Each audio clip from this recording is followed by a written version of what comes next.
hacienda se encuentra en las mercedes de tierras que otorgaba el rey a los conquistadores por servicios prestados a la corona, como forma de pago a funcionarios reales y a los españoles que fundaban ciudades en el Perú. Es decir, la propiedad jurídica de las tierras derivaba exclusivamente de las cédulas reales, aunque el virrey y por un tiempo los cabildos también podían conceder tierras. Sin embargo, muchos españoles obtuvieron tierras por usurpación, donación de curacas y posesión de facto de tierras abandonadas, por lo cual se realizó una composición general de tierras en 1589 para realizar un catastro y legalizar a los propietarios que no tuvieran títulos. La corona española ordenó varias composiciones porque éstas le proporcionaban ingresos fiscales por legalizar la posesión y vender las tierras vacas. En una etapa previa a la formación de la hacienda aparece la estancia ganadera de los encomenderos como una forma de ampliar sus utilidades, debido a que el descenso demográfico contrajo la recolección del tributo de los indios. El valor de las estancias estaba en el ganado y los pastos.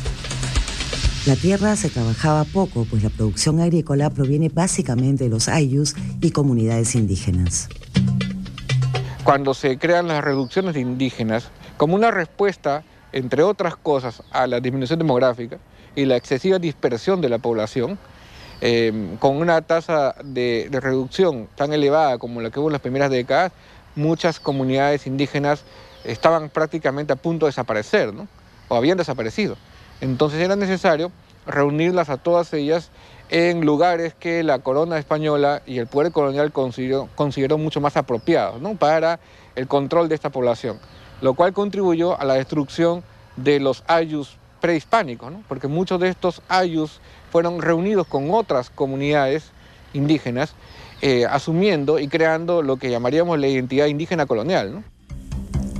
La formación de una hacienda suponía la inversión de capitales en canales de regadío, molinos y trapiches, construcciones diversas para el ganado y mano de obra estable para trabajar la tierra.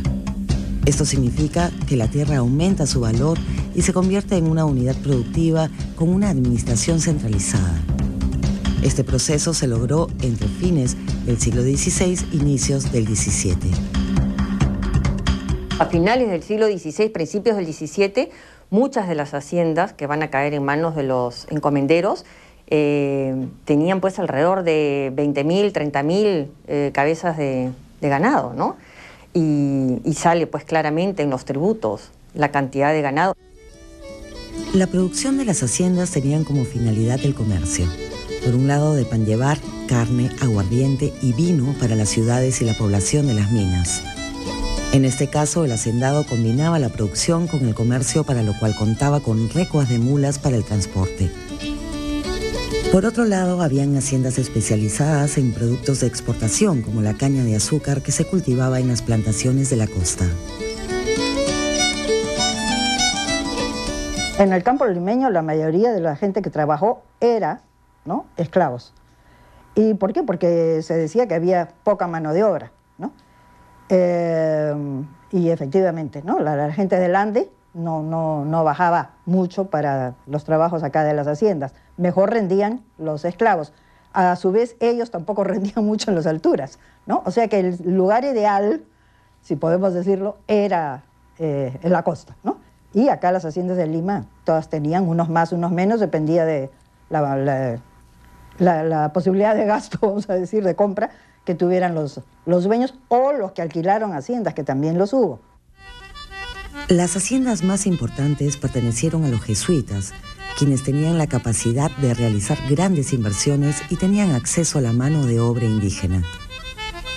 En el periodo colonial, los jesuitas fueron conocidos por su eficiente administración de las haciendas y fueron dueños de las más extensas del Perú, como fue el caso de la hacienda Villa en la costa limeña. Las órdenes religiosas, justamente, algunas de ellas, obviamente, son las que después van a servir para, digamos, hoy día podríamos decir, para prestar dinero, ¿no?, a los hacendados o a otros que necesitaran dinero, pues tú sabes que dinero contante y sonante, pues como que había bastante poco, ¿no? Y no había mucho donde recurrir para préstamos, ¿no? Entonces, por ejemplo, las órdenes religiosas se mantienen, ¿no?, un poco a través de estos préstamos, ¿no?, en diferentes formas, claro. Las fuentes de mano de obra india eran básicamente dos: la mita y los yanaconas. Estos últimos eran indios forasteros que se desligaban de su comunidad para no pagar el tributo y eran atraídos por los hacendados. Vivían permanentemente en la hacienda y recibían un pedazo de tierra que trabajaban para la manutención de su familia. La condición de los yanaconas era similar a los siervos de Europa y daba rasgos feudales a la sociedad colonial. Pero los hacendados de la costa también recurrieron a la mano de obra esclava, especialmente para la producción de caña de azúcar. El otorgamiento real de títulos de propiedad a los españoles dio lugar desde el siglo XVII a un dinámico mercado de tierras que posibilitó la expansión de la gran propiedad. Se formaron latifundios sobre la base de la compra de tierra de pequeños propietarios y la usurpación de tierras de comunidad. Este último mecanismo generó numerosos y prolongados litigios y conflictos entre las comunidades y los hacendados. En el mundo colonial, las comunidades campesinas contaban con recursos. Y creo que una evidencia muy clara de todo esto es la presencia de iglesias en muchas comunidades coloniales, de origen colonial, que tienen pues una riqueza y una importancia que no tendrían si es que fueran construidas hoy por la propia comunidad, ¿no? Además, porque muchas de esas iglesias fueron construidas con el dinero aportado por las comunidades, ¿no? Y uno puede notar que había pues una capacidad económica bastante mayor de la que va a existir después, ¿no? Las haciendas fueron tal vez la institución más sólida de la economía colonial, pues las minas tenían ciclos de auge, pero luego decaían, como ocurrió con Potosí en el siglo XVIII. La hacienda absorbió masivamente la mano de obra india, generó un dinámico comercio y estructuró la geografía del Perú colonial.